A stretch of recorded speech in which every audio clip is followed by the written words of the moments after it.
Hi ready and welcome to all of you in the Lagan batch. आज हम लोग हमारे मेटल्स एंड नॉन मेटल्स का लेक्चर नंबर 5 स्टार्ट करने वाले हैं। एंड आज के लेक्चर में हम लोग पढ़ लेंगे प्रॉपर्टीज ऑफ आयनिक कंपाउंड। देखिए, इसका जो पहले लेक्चर था, मतलब मेटल्स एंड नॉन मेटल्स का लेक्चर नंबर 04 की बात कर रहा हूँ, वहां पर हमने ionic compound and ionic bond के फॉर्मेशन के बारे में पढ़ा था। एंड आज के लेक्चर में हम लोग पढ़ लेंगे प्रॉपर्टीज ऑफ आयनिक कंपाउंड। तो फिर सभी इधर उधर देखना बंद कर दीजिए, अपने सामने एक पेन कॉपी और एनसीईआरटी बुक लेकर बैठ जाए। मैं कुशायन मजुमदार एंड आप देख रहे हैं study diversity. So let's start our today's topic. तो फिर चलिए हमारा आज का टॉपिक स्टार्ट कर लेते हैं, जो कि है प्रॉपर्टीज ऑफ आयनिक कंपाउंड। तो फिर सभी हेडिंग दे लीजिए, प्रॉपर्टीज ऑफ आयनिक कंपाउंड।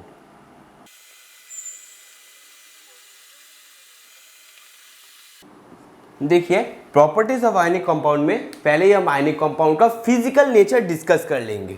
तो फिर प्रॉपर्टीज के नीचे सब हेडिंग देके लिख लीजिए फिजिकल नेचर।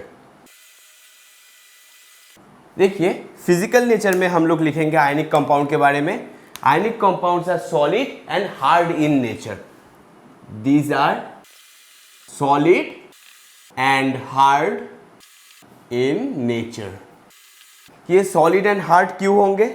बिकॉज देखिए, हमारे आयनिक कंपाउंड जो है उनमें जो फोर्स ऑफ अट्रैक्शन प्रेजेंट रहता है वो होता है electrostatic force of attraction. And electrostatic force of attraction आप फर्दर क्लास में भी पढ़ेंगे, बहुत ही स्ट्रॉन्ग फोर्स ऑफ अट्रैक्शन होता है। मतलब आयनिक कंपाउंड में कैटायंस एंड एनायंस के बीच जो फोर्स ऑफ अट्रैक्शन प्रेजेंट रहता है, cations positively charged ion and negatively charged ion में के अंदर जो बिटवीन देम जो फोर्स ऑफ अट्रैक्शन प्रेजेंट रहता है वो होता है electrostatic force of attraction. And this is a very strong force of attraction. ये आप फर्दर क्लासेस में फिजिक्स में पढ़ेंगे।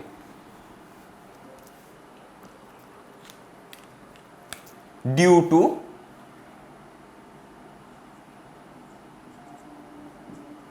Presence of strong electrostatic force of attraction between the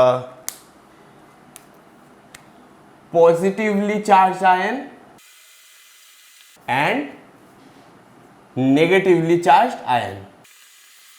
तो फिर आयनिक कंपाउंड इतने हार्ड क्यों होते हैं? बिकॉज उनके पॉजिटिव और नेगेटिव आयन के बीच electrostatic force of attraction present रहता है। Electrostatic force of attraction is a very strong force of attraction, जिनको ब्रेक करना ग्रेजुअली बहुत डिफिकल्ट हो जाता है। फिर हम लोग आयनिक कंपाउंड के बारे में लिख सकते हैं कि आयनिक कंपाउंड को अगर हम प्रेशर अप्लाई करें, आयनिक कंपाउंड के ऊपर अगर हम प्रेशर अप्लाई करें तो फिर उन्हें ब्रेक किया भी जा सकता है। तो फिर लिख सकते हैं ionic compound are brittle in nature. हम लोग लिखेंगे नेक्स्ट पॉइंट में,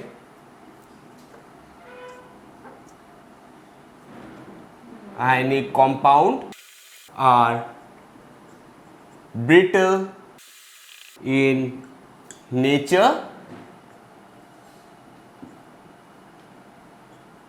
and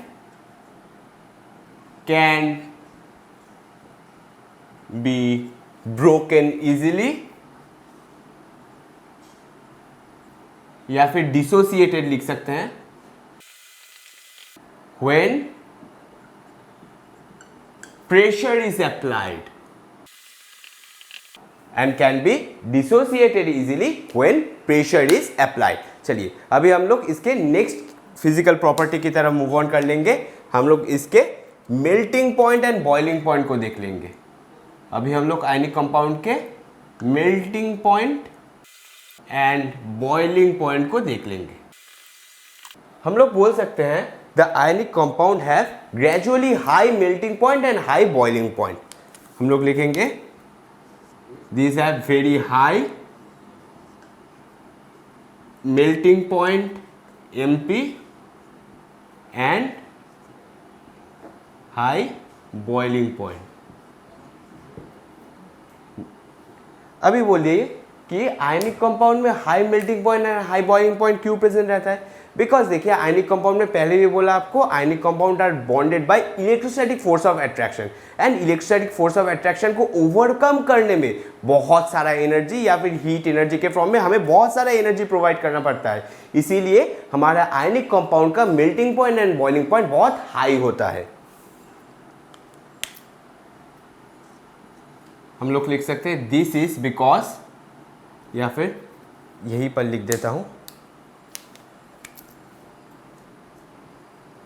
due to presence of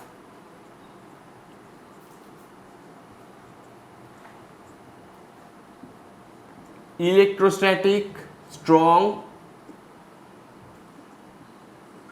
electrostatic force of attraction. Due to presence of strong electrostatic force of attraction हमारा आयनिक कंपाउंड का melting point and boiling point बहुत हाई रहता है। अभी हम लोग नेक्स्ट फिजिकल प्रॉपर्टी को देख लेंगे जो कि है सॉल्युबिलिटी। अभी हम लोग सॉल्युबिलिटी को भी देख लेंगे। चलिए देखिए, सॉल्युबिलिटी के अंडर में हम लोग लिख सकते हैं कि ionic compound are highly soluble in nature, ionic compound are very soluble in water.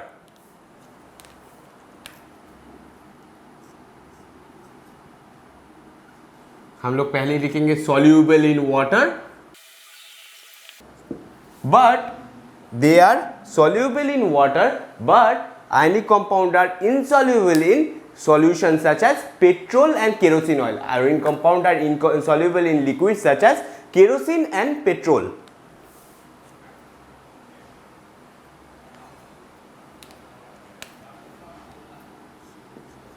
Insoluble in kerosene and petrol. Insoluble in, they are insoluble in kerosene and petrol. चलिए आप लोग अभी इतना सारा जल्दी से लिख लीजिए, फिर हम लोग इसके नेक्स्ट फिजिकल प्रॉपर्टी की तरफ भी मूव ऑन कर लेंगे। इसको पहले जल्दी से लिखिए। चलिए एक जल्दी से इसका स्क्रीनशॉट उठा लीजिए। ये सारा चीज़ें तो आपको आई थिंक क्लियर हो चुका होगा, सिंपल पॉइंट है। देखिए मेन इस पूरे चीज़ का जिस्ट क्या है, आयनिक कंपाउंड में बहुत स्ट्रॉन्ग फोर्स ऑफ अट्रैक्शन रहता है, जो कि आपको बोला electrostatic force of attraction ionic compound में प्रेजेंट रहता है। इसीलिए आयनिक कंपाउंड को ब्रेक करना बहुत डिफिकल्ट हो जाता है, इसीलिए इसका मेल्टिंग एंड बॉइलिंग पॉइंट बहुत हाई रहता है। फिर आयनिक कंपाउंड को अगर हम किसी भी वाटर में अगर घोल दे तो ionic compound easily dissociated into ions, इसीलिए आयनिक कंपाउंड का सॉल्युबिलिटी हाई रहता है वाटर में। पर हम लोग आयनिक कंपाउंड को केरोसिन एंड पेट्रोल में कभी भी डिसॉल्व नहीं कर सकते, तो फिर केरोसिन एंड पेट्रोल में आयनिक कंपाउंड का सॉल्युबिलिटी जो है वो लो रहेगा। फिर आयनिक कंपाउंड का फिजिकल नेचर क्या होगा, आयनिक कंपाउंड बहुत हार्ड होता है एंड उनका फिजिकल नेचर सॉलिड फॉर्म में आयनिक कंपाउंड प्रेजेंट रहता है। हार्ड क्यों होता है, वही सेम रीजन जो पी आपको पहले बोला कि आयनिक कंपाउंड में electrostatic force of attraction present रहता है between their cation and anion. यही पूरा का पूरा जीस्ट है इसका। चलिए आपका ये लिखना हो गया है, जल्दी से स्क्रीनशॉट उठा लीजिए। 1 2 3 चलिए हो गया है आई थिंक आपका अभी तक। मैं इसको मिटा देता हूं। चलिए अभी हम लोग पढ़ेंगे कॉन्डक्शन ऑफ इलेक्ट्रिसिटी के बारे में। अभी हम लोग नेक्स्ट फिजिकल प्रॉपर्टी को पढ़ेंगे जो कि है कॉन्डक्शन ऑफ इलेक्ट्रिसिटी। एक सेकेंड, ये तो 4 नंबर होगा। देखिए अभी तक तो मैंने जब आपको सॉल्युबिलिटी पढ़ाया तब आपको समझ गया होगा कि आयनिक कंपाउंड 2 स्टेट में मेनली प्रेजेंट रह सकता है। एक होता है सॉलिड फॉर्म एंड एक हो सकता है कि आयनिक कंपाउंड को हम किसी भी सॉल्यूशन में घोल दें या फिर मोल्टन फॉर्म। हम लोग दोनों केस में ही इसका इलेक्ट्रिकल कंडक्टिविटी चलिए चेक कर लेते हैं। देख लीजिए, पहले मैंने क्या बोला, पहले मैंने लिखूंगा सॉलिड फॉर्म। अच्छा सॉलिड फॉर्म में क्या हो सकता है, सॉलिड फॉर्म में आप बोलिए उसका क्या मतलब, जो इलेक्ट्रोस्टैटिक फोर्स ऑफ अट्रैक्शन जो भी है उसके अंदर कैटायन एंड एनायन के बीच जो इलेक्ट्रोस्टैटिक फोर्स ऑफ अट्रैक्शन है वो क्या ओवरकम हो सकता है उसके सॉलिड फॉर्म में। हम लोग किसी भी सॉल्यूशन में आयनिक कंपाउंड को घोले ही नहीं है तो फिर उसका इलेक्ट्रोस्टैटिक फोर्स ऑफ अट्रैक्शन पूरा का पूरा इंटैक्ट रहेगा। तो फिर इसके अंदर हम लिख सकते हैं the electrostatic force of attraction remain intact.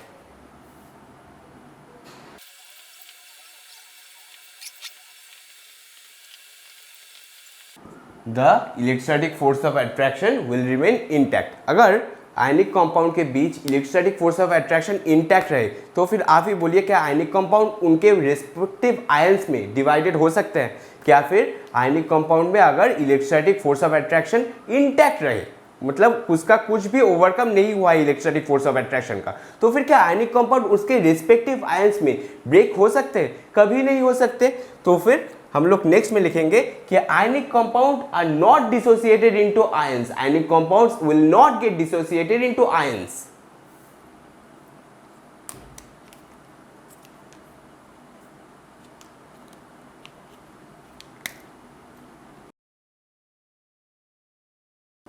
Ionic compound will not get dissociated into ions. अगर आयनिक कंपाउंड आयंस में डिसोसिएट ही नहीं हुए तो फिर वो इलेक्ट्रिसिटी कंडक्ट ही नहीं कर पाएंगे। आयनिक कंपाउंड अगर आयंस में डिसोसिएट ही नहीं हुए तो फिर इलेक्ट्रिसिटी को कंडक्ट भी नहीं कर पाएंगे।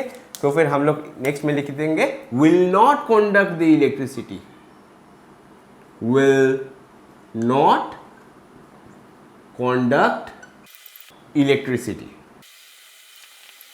अच्छा, अभी हम लोग इसके सॉल्यूशन या फिर मोल्टेन फॉर्म को भी देख लेंगे। अभी हम लोग आयनिक कंपाउंड के सॉल्यूशन या फिर मोल्टेन फॉर्म को देख लेंगे। अच्छा, सॉल्यूशन या फिर मोल्टेन फॉर्म में क्या होगा? सॉल्यूशन या फिर मोल्टेन फॉर्म में हम लोग हीट देते हैं या फिर सॉल्यूशन में हम लोग उसको स्टीयर अप करते हैं। इसी एनर्जी के वजह से, इसी हीट एनर्जी के वजह से उनके बीच, मतलब आयनिक कंपाउंड के बीच जो electrostatic force of attraction present है वो ओवरकम हो जाता है। इसी हीट के वजह से आयनिक कंपाउंड में जो electrostatic force of attraction present रहता है वो ओवरकम हो जाता है।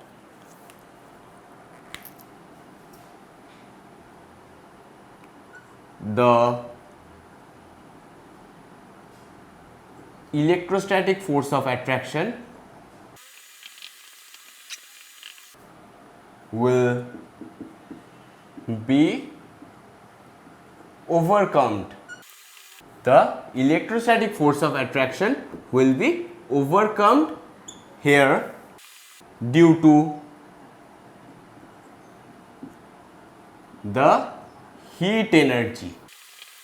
The electrostatic force of attraction will be overcome here due to the heat energy provided by us. अच्छा, इलेक्ट्रोस्टैटिक फोर्स ऑफ अट्रैक्शन जब ओवरकम हो गया फिर क्या होगा? फिर आयनिक कंपाउंड्स उनके रिस्पेक्टिव आयंस में डिसोसिएटेड हो जाएंगे। will be dissociated into ions. अच्छा, आयनिक कंपाउंड को हमने आयंस में डिसोसिएटेड कर दिया। अच्छा, अगर आयनिक कंपाउंड आयंस में डिसोसिएटेड हो गए तो फिर वो इलेक्ट्रिसिटी को भी कंडक्ट करेंगे, then it will conduct the electricity. अच्छा, अगर आयनिक कंपाउंड को, इसके पीछे का रीजन भी चलिए हम लोग समझ लेते हैं।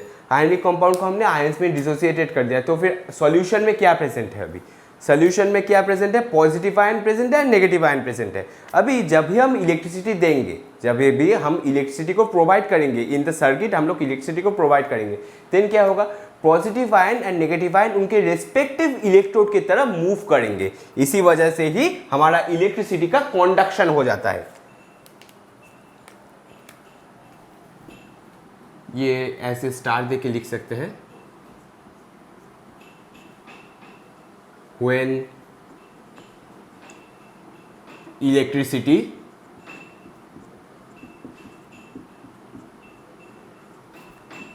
is provided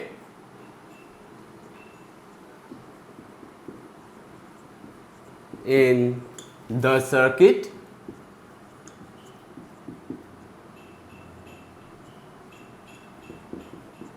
the positive and negative ion will start moving towards opposite या फिर respective लिख सकते हैं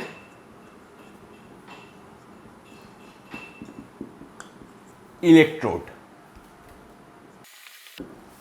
The positive and negative ion will start moving towards respective electrode and this result in the conduction of electricity, and this result in the conduction of electricity.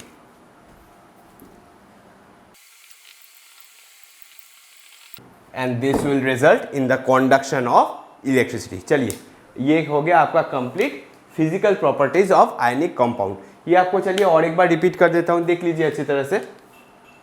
हमारा जो ionic compound है ये nature में दो state में हम लोग पाएंगे। एक होता है उसका solid form.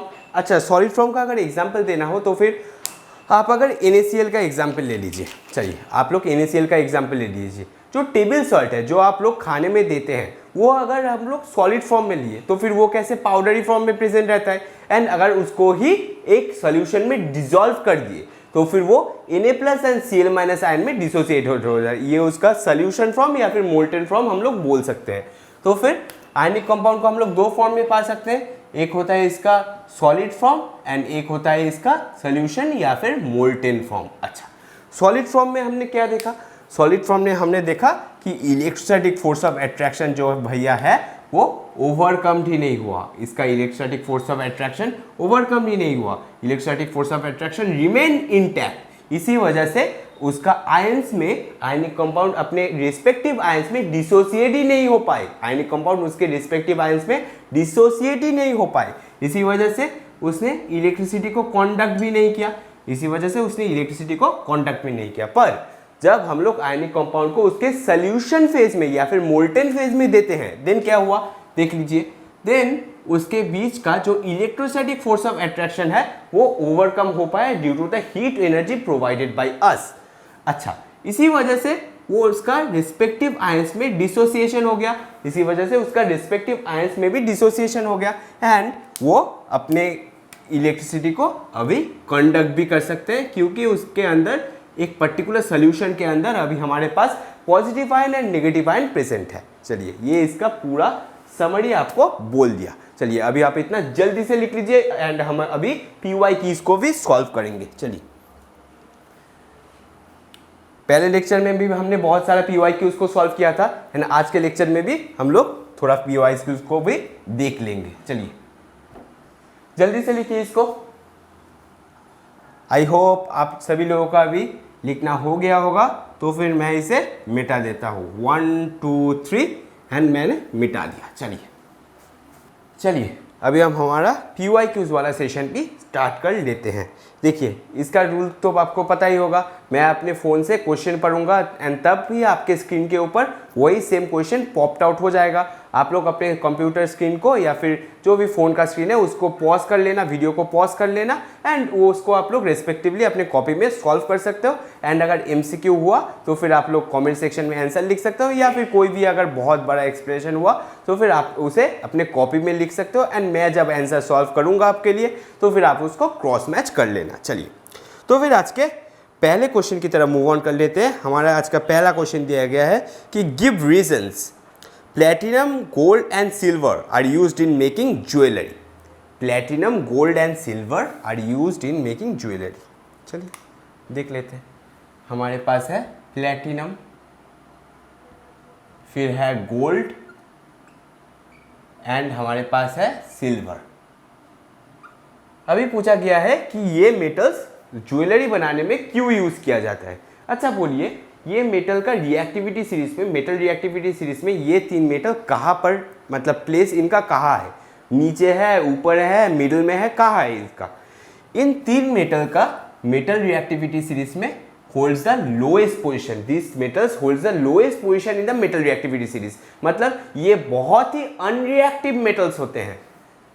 These are very unreactive metal. Unreactive metal होने के लिए, अनरिएक्टिव मेटल होने के वजह से this metal will not react with oxygen present in the atmosphere, या फिर बोल सकते हैं this metal will very slowly react with the oxygen present in the atmosphere.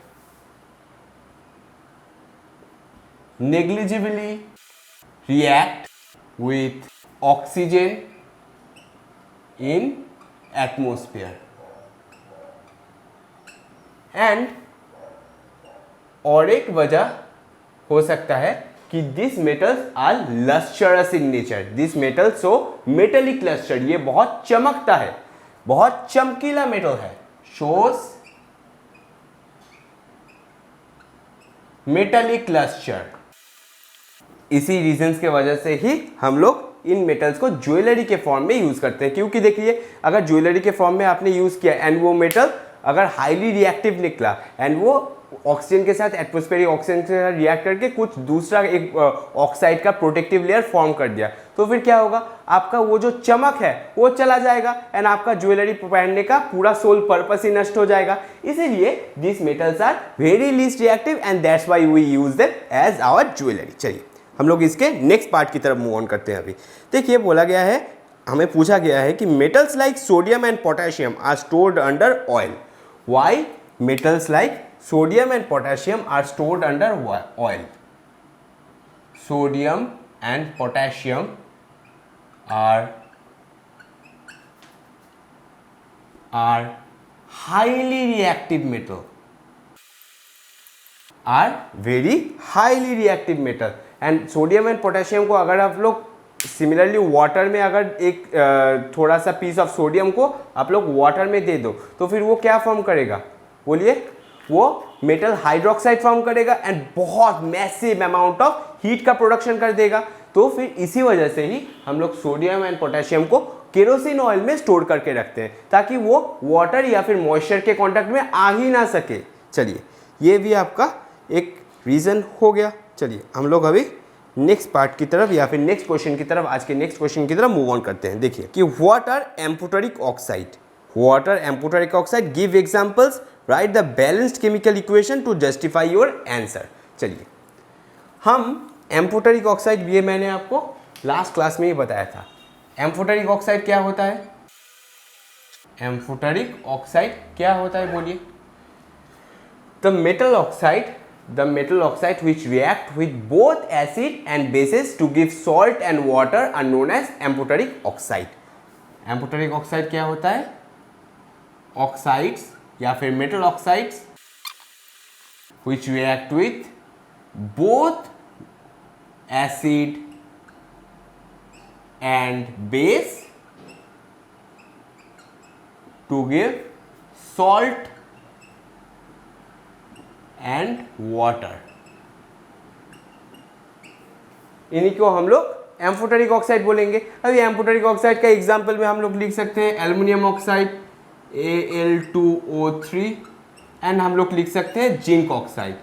ये हमारे एम्फोटेरिक ऑक्साइड का एग्जांपल हो गया। चलिए अब बैलेंस केमिकल इक्वेशन भी लिख लेते हैं, एक को पकड़ लेते हैं।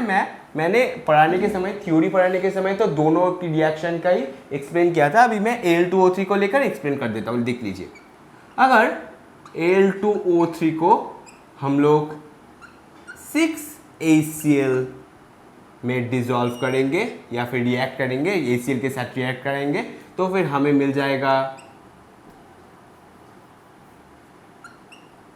AlCl3।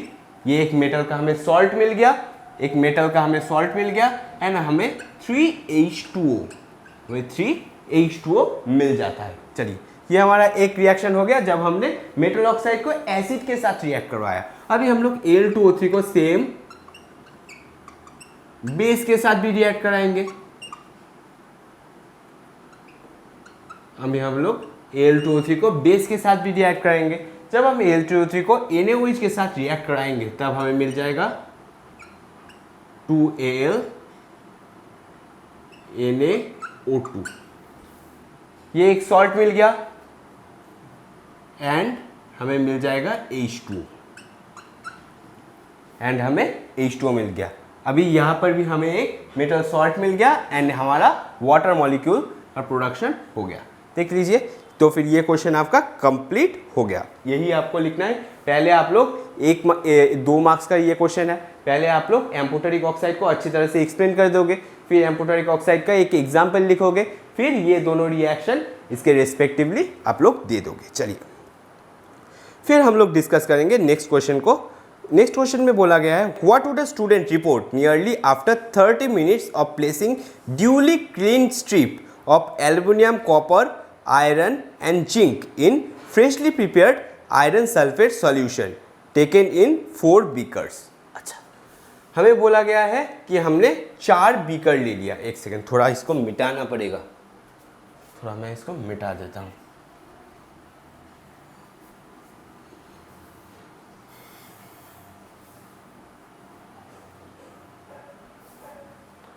हमें बोला गया है कि हमने 4 बीकर ले लिया।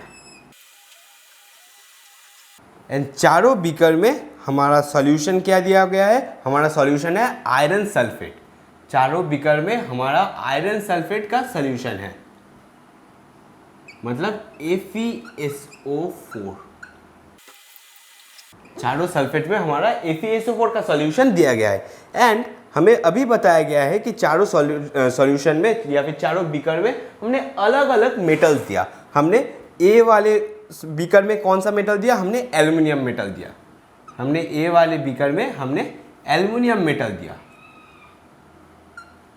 अच्छा, बहुत अच्छी बात है। हमने बी वाले बीकर में कौन सा मेटल दिया, हमने बी वाले बीकर में कॉपर मेटल दिया, कॉपर को ढाला। एंड हमने सी वाले बीकर में कौन सा मेटल दिया, हमने सी वाले बीकर में जिंक दिया। एंड हमने डी वाले बीकर में कौन सा मेटल दिया, हमने डी वाले बीकर में हमारा आयरन दे दिया। अच्छा, अभी आप लोग मुझे बताइए ये पूरा का पूरा कैसा क्वेश्चन है, बताइए ये कौन से टाइप्स ऑफ रिएक्शन, ये देख के आपको कौन से टाइप्स ऑफ रिएक्शन का याद आ रहा है, ये देख के आपको डिस्प्लेसमेंट रिएक्शन का याद आ रहा है। आपको पूरा मेटल रिएक्टिविटी सीरीज एकदम मुंह जबानी याद रहना पड़ेगा ये क्वेश्चन अटेम्प्ट करने के लिए, नहीं तो आप नहीं कर पाओगे। देखिए इस क्वेश्चन में पहले ही मैं एक चीज़ को एलिमिनेट कर देता हूँ, पहले ही मैं आपके सुविधा के लिए एक चीज़ एलिमिनेट कर देता हूँ, जो कि है ये वाला फोर्थ बीकर में हमने FeSO4 सॉल्यूशन में आयरन को ही डाल दिया। तो फिर क्या आयरन खुद के सॉल्ट में से ही खुद को क्या हटा सकता है, ऐसा कभी हो सकता है? तो फिर यहाँ पर कोई भी रिएक्शन नहीं होगा, यहाँ पर नो रिएक्शन।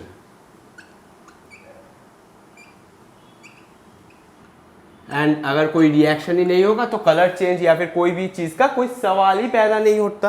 अच्छा, फिर अभी आप बताइए कि कॉपर क्या आयरन को डिस्प्लेस कर पाएगा? आपको क्या लगता है, कॉपर क्या आयरन को डिस्प्लेस कर सकता है? क्योंकि कॉपर तो मतलब आयरन से कम रिएक्टिव होता है। कम रिएक्टिव मेटल क्या हाईली रिएक्टिव मेटल को अपने सॉल्ट से ही डिस्प्लेस कर पाएगा? कभी नहीं कर पाएगा। तो फिर यहाँ पर भी हम लोग लिखेंगे no reaction, because copper is less reactive than iron. इसीलिए ये पूरा मेटल रिएक्टिविटी सीरीज बहुत बार आपको बताया है, मैं अभी बोर्ड के साइड में नहीं लिख रहा हूँ मेटल रिएक्टिविटी सीरीज, आप मेटल रिएक्टिविटी सीरीज थोड़ा देख लेना तो भी आपको ये पूरा समझ आ जाएगा कि copper is less reactive than iron, that's why it can not displace iron from its salt. चलिए यहाँ पर भी नो रिएक्शन हम लोग लिखेंगे। चलिए अभी बताइए, जब एल्युमिनियम को हम लोग FeSO4 में डालेंगे तो फिर क्या रिएक्शन होगा? यहाँ पर तो रिएक्शन होगा ही, क्योंकि एल्युमिनियम आयरन से ज़्यादा रिएक्टिव है। तो फिर ये डिस्प्लेस करेगा, पर डिस्प्लेस करने के बाद कौन से सॉल्ट का वो फॉर्मेशन करेगा, यही हमें देखना है अभी। चलिए, जब इसका रिएक्शन होगा तब ये फॉर्म करेगा Al2SO4 इस सॉल्ट का प्रोडक्शन हो जाएगा हमारे सॉल्यूशन में। एंड FeSO4 का जो ग्रीनिश कलर होता है, FeSO4 का कलर कैसा होता है, ग्रीनिश कलर होता है, वो क्या होगा, वो कलरलेस में कन्वर्टेड हो जाएगा। एंड हम लोग जब Zn को रिएक्ट करेंगे, Zn भी आयरन से ज़्यादा रिएक्टिव है, ये भी डिस्प्लेस करेगा उसके सॉल्ट में से, तो फिर ये जब डिस्प्लेस करेगा तब ये फॉर्म करेगा ZnSO4। एंड यहाँ पर भी FeSO4 का जो ग्रीन कलर है वो कलरलेस में कन्वर्टेड हो जाएगा। चलिए, ये आपका कंप्लीट हो गया, ये आपका पूरा क्लियर हो गया, आई थिंक सो ये क्वेश्चन। चलिए, अगर मैं जो क्वेश्चन करवा रहा हूँ आपको किसी भी क्वेश्चन में ज़रा सा भी मेरे एक्सप्लेनेशन में डाउट है तो फिर आप मुझे कमेंट सेक्शन में ज़रूर इन्फॉर्म कर सकते हैं, मैं उसका रिस्पॉन्ड कर दूंगा आपको। चलिए, फिर हम लोग नेक्स्ट क्वेश्चन में जा सकते हैं। ये सिमिलर टाइप्स का ये भी क्वेश्चन है। A student add few pieces of aluminium metal into 2 test tube A and B। देखिए, ऐसा बड़ा अगर क्वेश्चन दिया हुआ होगा ना तो फिर आप पढ़ने के समय ही क्वेश्चन को डिकोड करना स्टार्ट कर देना। नहीं तो एक बार क्वेश्चन पूरा पढ़ोगे, फिर क्वेश्चन और एक बार पढ़ोगे, उसके बाद डायग्राम बनाओगे, मतलब टेस्ट ट्यूब जो भी है वो चीज़ बनाओगे, तो फिर इसमें बहुत सारा आप लोग इस टाइम में 3 बार क्वेश्चन पढ़ लोगे तो फिर उसको वो बेकार टाइम वेस्ट है। आप लोग जब भी ये बड़ा क्वेश्चन आप लोग देखोगे, आप लोग तो ओवरऑल एक प्रैक्टिस करने के बाद आप लोग ओवरऑल एक समझ पाओगे कि एग्जामिनेशन हॉल में कि कैसा क्वेश्चन पूछा गया है। तो फिर आप लोग इसको देखिए कैसे करना है। क्वेश्चन पढ़ने के वक्त ही, क्वेश्चन पढ़ने के समय ही क्वेश्चन को डिकोड कर लेना। देखिए मैं इसको मिटा देता हूं थोड़ा। क्वेश्चन पढ़ने के साथ साथ ही क्वेश्चन को डिकोड करना स्टार्ट कर देना। देखिए पहले ही हमें बोला गया है, a student add few pieces of aluminium metal into 2 test tubes, test tube A and test tube B. अभी भी मुझे कुछ भी नहीं पता, मैंने टेस्ट ट्यूब ए ड्रॉ किया, ये मेरा टेस्ट ट्यूब ए हो गया एंड मेरा ये टेस्ट ट्यूब बी हो गया। ठीक है, बहुत अच्छी बात है। एंड स्टूडेंट ने few pieces of aluminium metal को डाल दिया, यहाँ पर few pieces of aluminium metal को डाल दिया, बहुत अच्छी बात है। फिर बोला गया है test tube A and B contain aqua solution of iron sulphate. Test tube A and B contain aqua solution of iron sulphate and copper sulphate respectively. Test tube A में आयरन सल्फेट प्रेजेंट है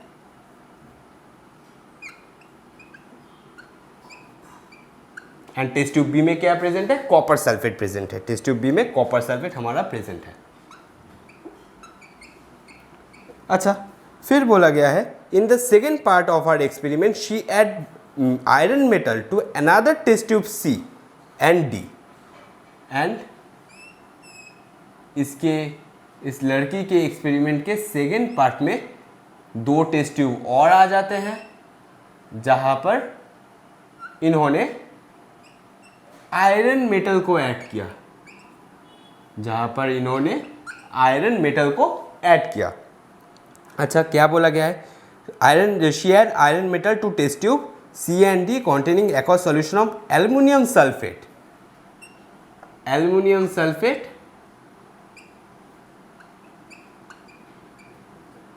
aqua solution aluminium sulphate and copper sulphate.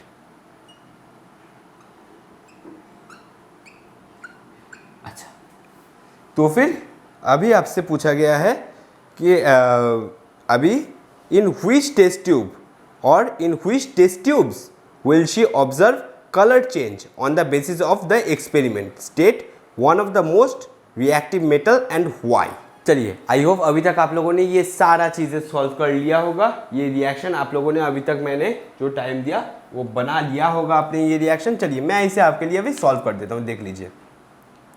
पहले हमने क्या डाला है, पहले test tube में हमारे पास एल्यूमिनियम मेटल है एंड हमारे पास सॉल्यूशन है FeSO4 का। अगर इसका मुझे रिएक्शन लिखना है तो फिर मैं इसे लिख सकता हूँ, Fe का डिस्प्लेस कर देगा, Fe को ये डिस्प्लेस कर देगा एंड डिस्प्लेस करके बनाएगा Al2SO4 होल 3 का, Al2SO4 होल 3 का फॉर्मेशन हो जाएगा। एंड यहाँ पर हमने कलर चेंज को ऑब्जर्व किया, क्योंकि FeSO4 का कलर क्या था, ग्रीन था एंड Al2SO4 होल 3 क्या हो जाएगा, कलरलेस हो जाएगा। तो फिर यहाँ पर कलर विल चेंज। एंड हमने सेकेंड टेस्ट ट्यूब में हम लोग मूव करेंगे। सेकेंड टेस्ट ट्यूब में हमने क्या देखा, हमने CuSO4 को एल्यूमिनियम के साथ रिएक्ट कराया। CuSO4 को जब हम लोग एल्यूमिनियम के साथ रिएक्ट कराएंगे फिर हमें सेम सॉल्ट का फॉर्मेशन मिल जाएगा, Al2SO4 होल 3 का फॉर्मेशन हमें मिल जाएगा। एंड यहाँ पर CuSO4 का कलर क्या होता है, ब्लू होता है एंड हमें जो ये सॉल्ट मिलेगा दिस इज कलरलेस। तो फिर यहाँ पर भी हमें कलर चेंज मिल जाएगा, यहाँ पर भी हमें चेंज इन कलर ऑब्जर्व कर लेंगे। अभी देख लीजिए जो हमारा टेस्ट ट्यूब नंबर C है, वहाँ पर क्या कोई रिएक्शन हो सकता है, वहाँ पर क्या कोई रिएक्शन हो सकता है, क्योंकि एल्युमिनियम तो मोस्ट रिएक्टिव मेटल है, एल्युमिनियम इन सभी मेटल में से मोस्ट रिएक्टिव मेटल है। तो फिर आयरन के एल्युमिनियम को अपने ही सॉल्ट से क्या हटा सकता है, ऐसा पॉसिबल है भैया? भैया ये कतई पॉसिबल नहीं है। आयरन एल्युमिनियम को अपने सॉल्ट से कभी भी हटा नहीं पाएगा। तो फिर यहाँ पर हम लोग लिख सकते हैं नो रिएक्शन, यहाँ पर कोई भी रिएक्शन ही नहीं होगा। एंड यहाँ पर क्या लिख सकते हैं, यहाँ पर तो रिएक्शन होगा भैया, यहाँ पर हम लोग लिख सकते हैं FeSO4 का फॉर्मेशन हो जाएगा एंड कॉपर का डिपोजिशन हो जाएगा। एंड FeSO4 का कलर क्या है, FeSO4 का कलर ग्रीन होता है, FeSO4 का कलर ग्रीन होता है एंड वहाँ पर हमारा कॉपर का डिपोजिशन आ जाएगा। चलिए, तो फिर यहाँ पर आपको क्लियर हो गया। कि बस टेस्ट ट्यूब नंबर सी में कोई कलर का चेंज ही नहीं हो रहा है, टेस्ट ट्यूब नंबर सी में कोई कलर चेंज नहीं हो रहा है, एंड बाकी सब तो आपको बोल दिया कि ये कलरलेस हो जाएगा, ये भी कलरलेस हो जाएगा, एंड इसका ग्रीन कलर आ जाएगा। चलिए, एंड इन सभी में से सबसे मोस्ट रिएक्टिव मेटल कौन सा है? इन सभी में से सबसे मोस्ट रिएक्टिव मेटल है हमारा aluminium. Aluminium is the most reactive metal among these 4 जो हमने टेस्ट ट्यूब लिया है। चलिए, अभी हम लोग हमारे नेक्स्ट क्वेश्चन की तरफ मूव ऑन कर लेते हैं। देखिए, हमारे नेक्स्ट क्वेश्चन में बोला गया है कि give reasons for the following metal are regarded as electropositive element. Why metals are regarded as electropositive element, ये आपको पता ही है, मैंने पहले लेक्चर में ही आपको बताया कि मेटल इलेक्ट्रॉन डोनेट करते हैं। Metal are the electron donors, वो मेटल इलेक्ट्रॉन डोनेट करके एक पॉजिटिव आयन का फॉर्मेशन करवा देते हैं। That's why metals are known as electropositive element. चलिए, फिर नेक्स्ट पार्ट में हमें पूछा गया है when the piece of copper metal added to a solution of zinc sulphate no change in colour test take place. अगर हमें बोला गया है when the piece of copper metal, हमने कॉपर मेटल को कौन से सॉल्यूशन में लिया है? Zinc sulphate. हमने कॉपर मेटल को जिंक सल्फेट सॉल्यूशन में लिया है, एंड यहां पर हमने पाया कि कोई भी सॉल्यूशन में चेंज नहीं हो रहा है, नो चेंज टेक प्लेस। अच्छा, ठीक है। फिर बताया गया है but blue colour of the copper sulphate fades away. Blue colour of the copper sulphate, CuSO4 का जो ब्लू कलर है, that fades away when a piece of zinc added in the solution, when the piece of zinc is placed in the solution। ये क्यों हो रहा है? मतलब इस केस में कोई रिएक्शन नहीं हो रहा है, पर इस केस में रिएक्शन हो रहा है, एंड ये उसका ब्लू कलर, कॉपर सल्फेट का जो ब्लू कलर है वो फेड हो जा रहा है। पहले तो हम इसका रिएक्शन देख लेंगे कि कैसा रिएक्शन होता है। तो इसका रिएक्शन होके ऐसा हो जाएगा कि ZnSO4 प्लस कॉपर का हमारा डिपोजिशन आ जाएगा। यही हमारा रिएक्शन है। अभी बताइए, इतना 2 क्वेश्चन करने के बाद तो ये तो आपको पता चल ही चुका होगा ये कौन से टाइप्स ऑफ रिएक्शन है। This is displacement reaction. अच्छा बताइए, कॉपर एंड जिंक, इसमें से कौन ज्यादा रिएक्टिव है? Among copper and zinc, copper and zinc में से कौन ज्यादा रिएक्टिव है भैया? जल्दी से बताओ, जल्दी से कमेंट करो। कॉपर एंड जिंक में से कौन ज्यादा रिएक्टिव है? देखिए, आप लोग अच्छी तरह से ही देख सकते हो कि कॉपर जिंक को अपने सॉल्ट में से डिस्प्लेस नहीं कर सकता। कॉपर जिंक को अपने ही सॉल्ट में से डिस्प्लेस नहीं कर सकता, पर जिंक कॉपर को अपने सॉल्ट में से डिस्प्लेस कर सकता है। मतलब जिंक को हम लोग बोल सकते हैं मोर रिएक्टिव।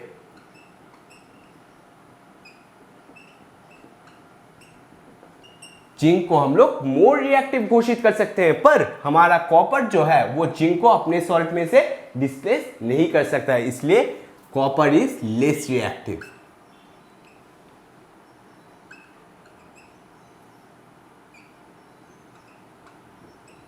एंड ये तो हमको रूल पता ही है कि more reactive metal always displaces less reactive metal from its salt. इसी वजह से ही ये रिएक्शन टेक प्लेस नहीं हुआ, एंड ये रिएक्शन हो गया, and blue colour of the copper sulphate fades away and became colourless. Blue colour of the copper sulphate became colourless because of this reason. चलिए, ये आपका पूरा क्लियर हो गया। पूरा डिस्प्लेसमेंट रिएक्शन का ही सारा का सारा फंडा है। अगर वो मेटल रिएक्टिविटी से आपको याद हो गया तो ये सारे क्वेश्चन आपको रिएक्शन लिखने का भी ज़रूरत नहीं होगा। ये सारी चीज़ें ना आपको रिएक्शन इतना सारा कुछ करने का भी ज़रूरत नहीं है, आप बस क्वेश्चन देख के ही आंसर मार सकते हो। चलिए, हमारे आज के नेक्स्ट क्वेश्चन की तरफ भी मूव ऑन कर लेते हैं। देखिए, हमारे इस क्वेश्चन में बोला गया है कि name a non metal which conducts electricity. Name a non metal which conducts electricity, ये आपको बस पहले क्लास में ही पढ़ाया था। इस चैप्टर का जो फर्स्ट लेक्चर था वहीं पर आपको पता चल गया होगा कि graphite which is a allotrope of carbon, graphite which is a allotrope of carbon can conduct electricity। तो फिर ग्राफाइट अगर कार्बन का एलोट्रोप हुआ तो graphite is a non metal and it can conduct electricity। चलिए, ये आपका आंसर हो गया। फिर हमें बोला गया है क्वेश्चन के सेकेंड पार्ट में, give reason for the following. Metal conduct electricity. Metal क्यों कॉन्डक्ट इलेक्ट्रिसिटी, मतलब मेटल इलेक्ट्रिसिटी क्यों कॉन्डक्ट करेगा। देखिए हम लोग ऐसे लिख सकते हैं, थोड़ा मिटाना पड़ेगा, इसको थोड़ा मिटा देते हैं। मेटल इलेक्ट्रिसिटी क्यों कॉन्डक्ट करेगा। मेटल कॉन्टेन्स, या फिर लिख सकते हैं metal donates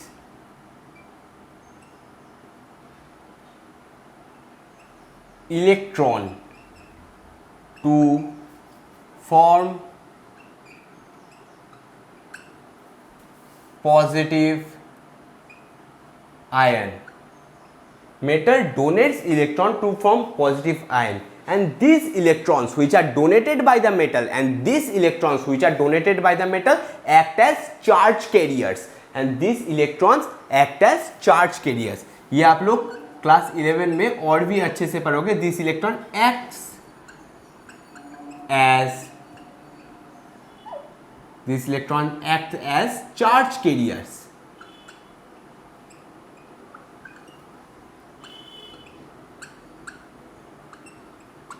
These electrons act as charge carriers, and this is the reason why metals are good conductors of electricity, and this is the reason why metals are good conductors of electricity, क्योंकि यही electron क्या करेगा, circuit में को complete करेगा and charge को carry करेगा, जो इलेक्ट्रिकल चार्ज है उसको कैरी करेगा। That's why metals are good conductors of electricity. चलिए अभी हम लोग इस क्वेश्चन का ही एक नेक्स्ट पार्ट है उसमें मूव ऑन कर लेते हैं।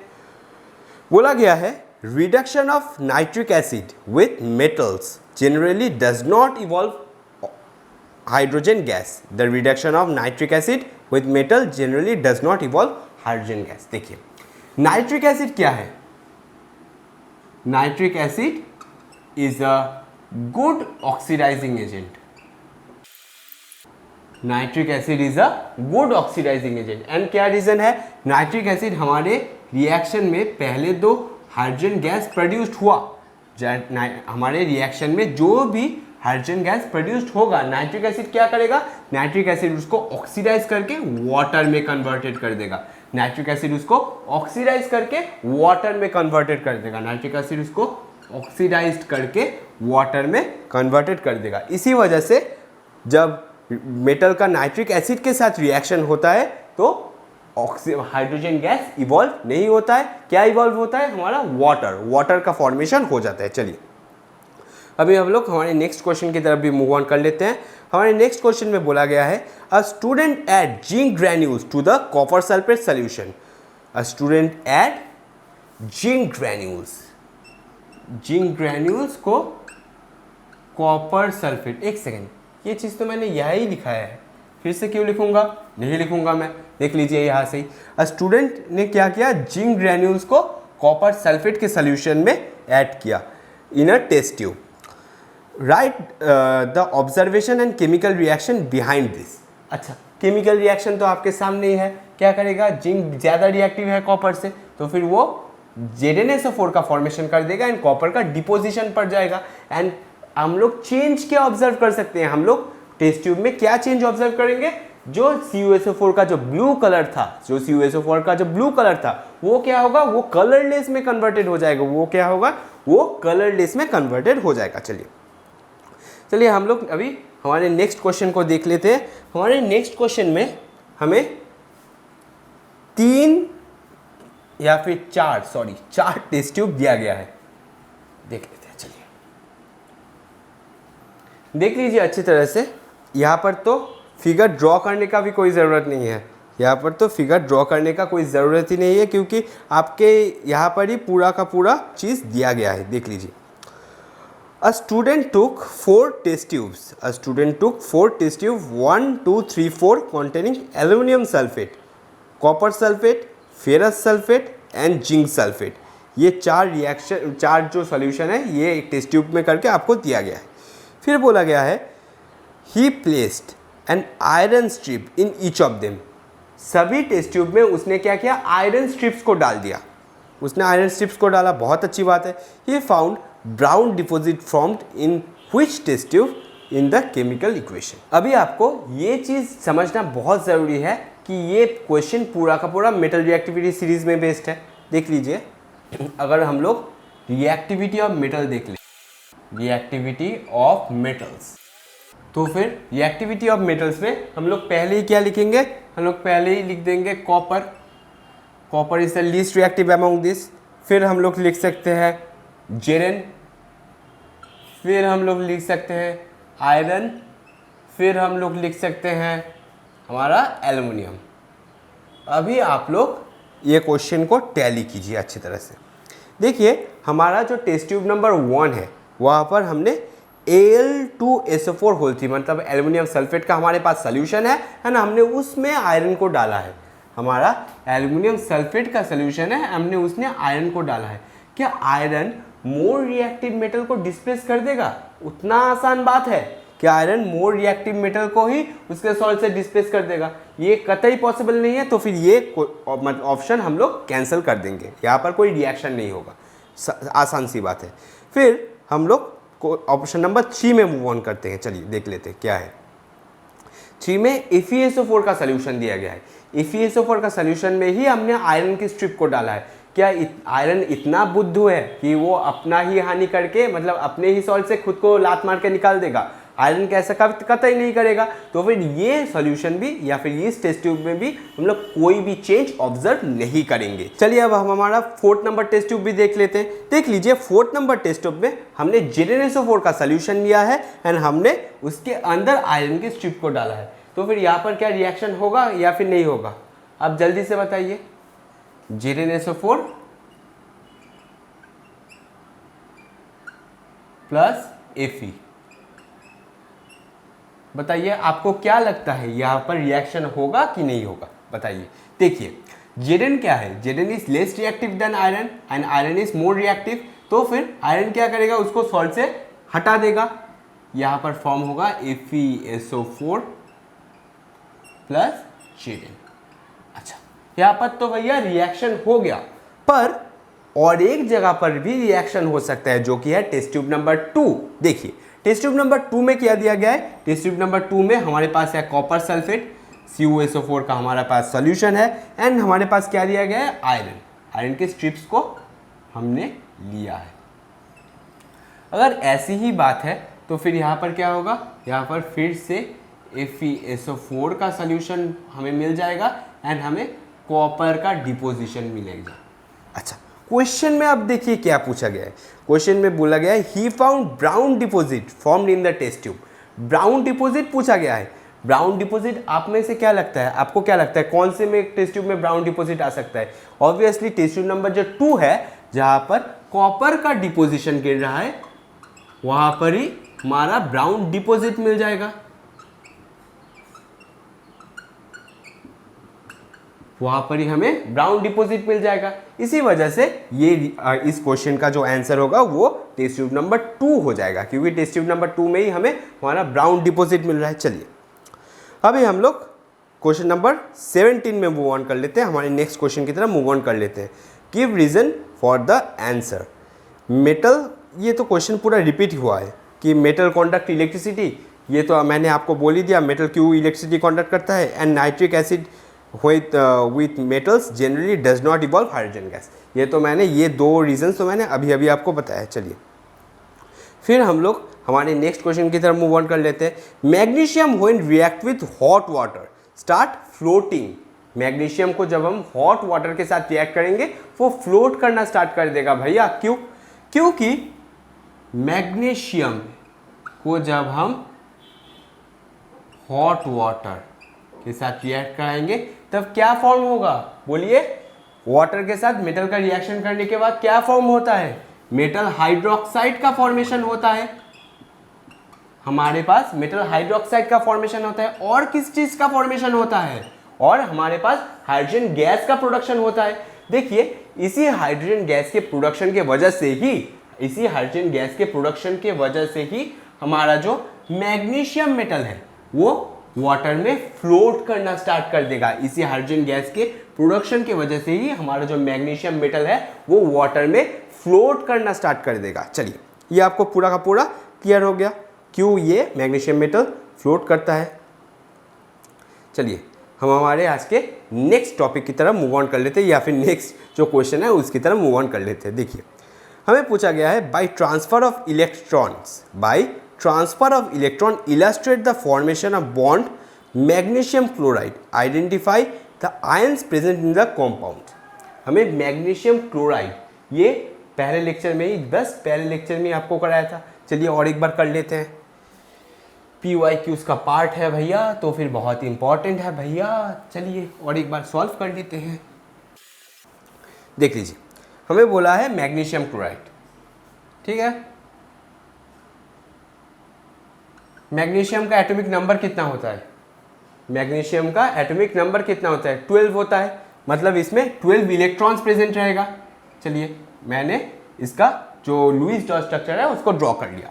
फिर क्लोरीन में कितना इलेक्ट्रॉन्स रहता है?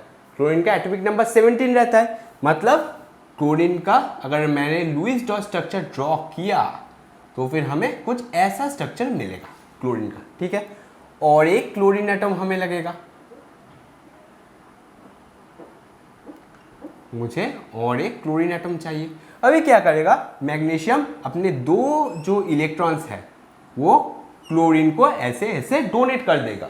मैग्नीशियम उसके क्लोरीन में जो दो इलेक्ट्रॉन्स है उसको ऐसे ऐसे डोनेट कर देगा। फिर क्या फॉर्मेशन करेगा? फिर यहाँ पर फॉर्मेशन हो जाएगा हमारा Mg2+ का, एंड फॉर्मेशन हो जाएगा हमारा Cl-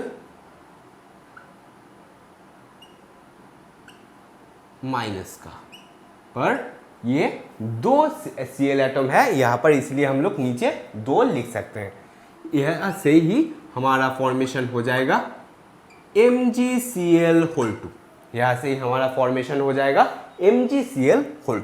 चलिए ये आपका पूरा का पूरा फॉर्मेशन हो गया। अभी क्वेश्चन में ये पूछा गया है कि आइडेंटिफाई द आयंस प्रेजेंट।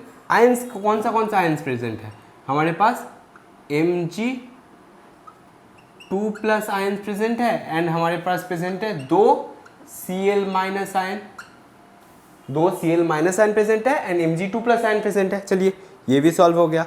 फिर हमें पूछा गया है कि ionic compounds are solids. Ionic compounds are solids, give reasons. ये मैंने आज ही आपको बताया था कि आयनिक कंपाउंड सॉलिड क्यों होते हैं, क्योंकि आयनिक कंपाउंड में electrostatic force of attraction present रहता है। आयनिक कंपाउंड में due to presence of electrostatic force of attraction the ionic compounds are solid in nature. चलिए ये आपका रीजन मिल गया।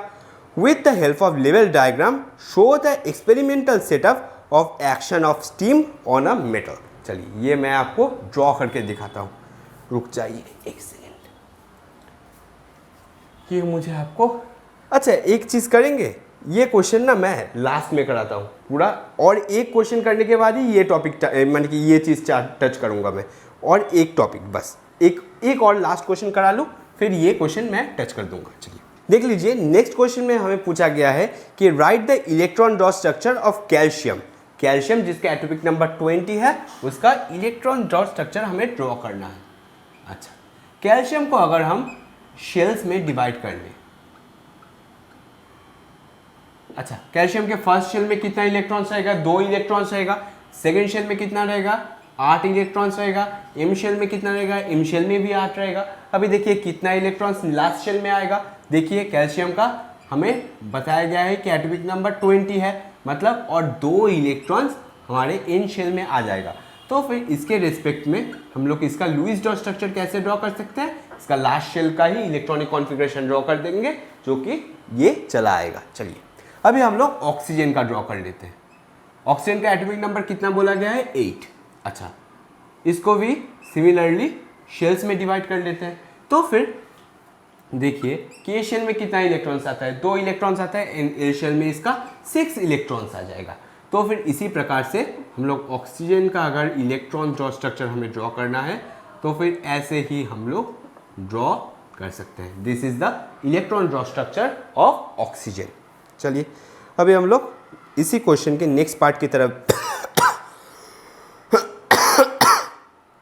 इसी क्वेश्चन के नेक्स्ट पार्ट की तरफ भी मूव ऑन कर लेते हैं। Show the formation of calcium oxide by the transfer of electrons. Calcium oxide का फॉर्मेशन हमें कराना है भैया, कैल्शियम ऑक्साइड का फॉर्मेशन कराना है। कैल्शियम हमने क्या ड्रॉ किया, कैल्शियम को ऐसे ही ड्रॉ किया था, एंड ऑक्सीजन, ये है ऑक्सीजन का इलेक्ट्रॉन डॉट स्ट्रक्चर, मैंने यहीं पर बोला। तो फिर कैल्शियम क्या करेगा, कैल्शियम 2 इलेक्ट्रॉन्स अपना जो 2 लास्ट शेल में, वैलेंस शेल में जो 2 इलेक्ट्रॉन्स है वो ऑक्सीजन को डोनेट कर देगा, एंड क्या फॉर्म करेगा, Ca2 प्लस आयन का फॉर्मेशन हो जाएगा, एंड O2 माइनस आयन का फॉर्मेशन हो जाएगा। ये दोनों आयंस का फॉर्मेशन हो गया, एंड फाइनली हमें मिल जाएगा CaO, that is calcium oxide. चलिए फिर बोला गया है कि name the ion present in this compound. ये तो मैंने आपको बोल ही दिया, Ca2 plus and O2 minus, this ions are present in this compound. And next question में हमें पूछा गया है कि list 4 important character of this ionic compound. 4 important character क्या क्या हो सकता है भैया, 4 इंपॉर्टेंट कैरेक्टर जल्दी से बता दो। पहले ही हो सकता है this are solid in nature, this have high melting point, this have high boiling point, फिर this are soluble in water, हो गया बहुत सारा। फिर this have electrostatic force of attraction between them, ionic compound have electrostatic force of attraction between them, ये सारी चीजें हो गया आपका, मतलब आयनिक कंपाउंड के जो प्रॉपर्टीज है, जो फिजिकल प्रॉपर्टीज मैंने क्लास के स्टार्टिंग में पढ़ा है वही आप लोग लिख सकते हैं छोटे छोटे पॉइंट करके। चलिए फिर हम लोग आज के लास्ट क्वेश्चन की तरफ मूव ऑन कर लेते हैं। जो मैंने बोला कि लास्ट में इस क्वेश्चन को टच करूंगा क्योंकि इसमें बहुत बड़ा एक फिगर ड्रॉ करना पड़ेगा। चलिए उस फिगर को भी ड्रॉ कर लेते हैं। देखिए क्वेश्चन आपके सामने पॉप्ड आउट हो चुका होगा, तो फिर आप अपने से चाहे तो फिगर ड्रॉ कर सकते हैं। मैं इसको मिटा के ही ड्रॉ करता हूँ। चलिए मैं अभी वो स्ट्रक्चर आपके लिए ड्रॉ कर देता हूँ, देख लीजिए अच्छी तरह से।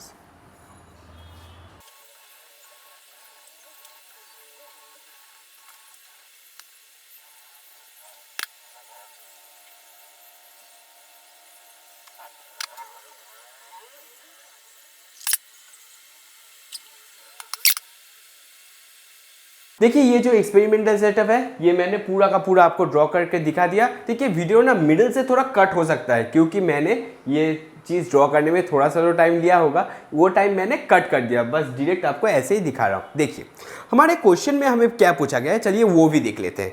हमारे क्वेश्चन में हमें पूछा गया है विद द हेल्प ऑफ लेवल diagram show the experimental setup of action of steam on metal. देखिए यहाँ पर इसीलिए मैंने एक मेटल सैंपल लिया है, मैंने इस ग्लास टेस्ट ट्यूब के अंदर एक मेटल सैंपल लिया है, एंड हमने लिया है glass wool soaked in water.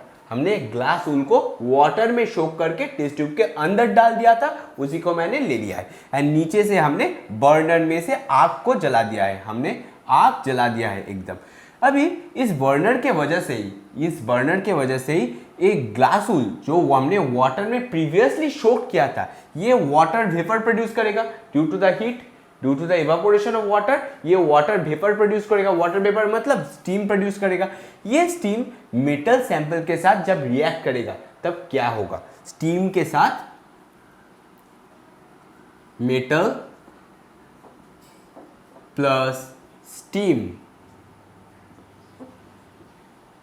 Steam यानी कि H2O in gaseous phase, H2O gas, हम लोग H2O को गैसियस फेज में लिख सकते हैं स्टीम। अच्छा स्टीम का जब रिएक्शन होगा तब क्या होगा, तब होगा मेटल ऑक्साइड का formation,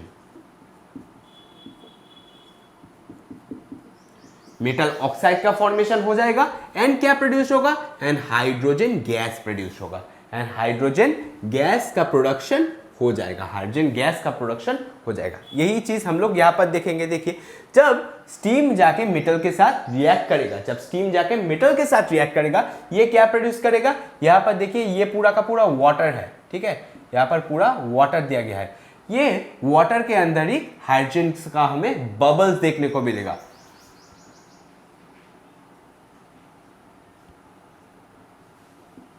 bubbles of hydrogen gas, ये चीज जो प्रोड्यूस हो रहा है ये हो रहा है बबल्स ऑफ हाइड्रोजन गैस। देखिए हम लोग मेटल का रिएक्टिविटी ऐसे भी डिटेक्ट कर सकते हैं, हम लोग मेटल का जो रिएक्टिविटी है ये रिस्पेक्टिवली ऐसे ही डिटेक्ट कर सकते हैं जिस केस में बबल ज़्यादा प्रोड्यूस होगा, जिस केस में बबल रैपिडली प्रोड्यूस होगा वो मेटल कैजुअली ज़्यादा रिएक्टिव होगा। जिस केस में मेटल ए और मेटल बी है, मेटल बी में बबल ज़्यादा रैपिडली प्रोड्यूस हो रहा है, मेटल ए में कम रैपिडली प्रोड्यूस हो रहा है, या फिर लिटिल अमाउंट ऑफ हाइड्रोजन का बबल, हाइड्रोजन गैस का बबल्स प्रोड्यूस हो रहा है, तो फिर हम लोग बोल सकते हैं metal B is more reactive than metal A. ये भी ये एक्सपेरिमेंट के माध्यम से हम लोग डिटेक्ट कर सकते हैं कि कौन सा मेटल ज़्यादा आपका रिएक्टिव होगा। चलिए, ये तो मैंने पूरा चीज़ आपको लेवल डायग्राम करके दिखा दिया है कि ये बर्नर है, this is the delivery tube, इसमें वाटर पूरा इस टेस्ट ट्यूब के अंदर वाटर दिया गया है एंड ये दोनों स्टैंड है आपका।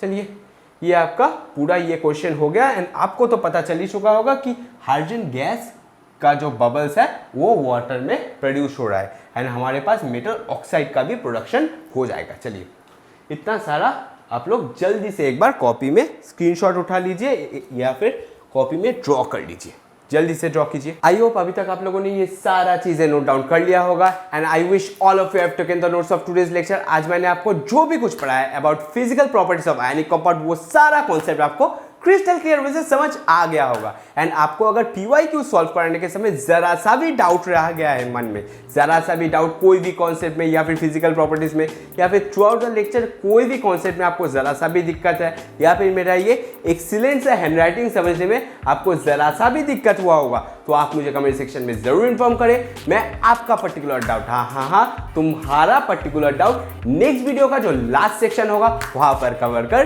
दूंगा and thanks for attending my lecture।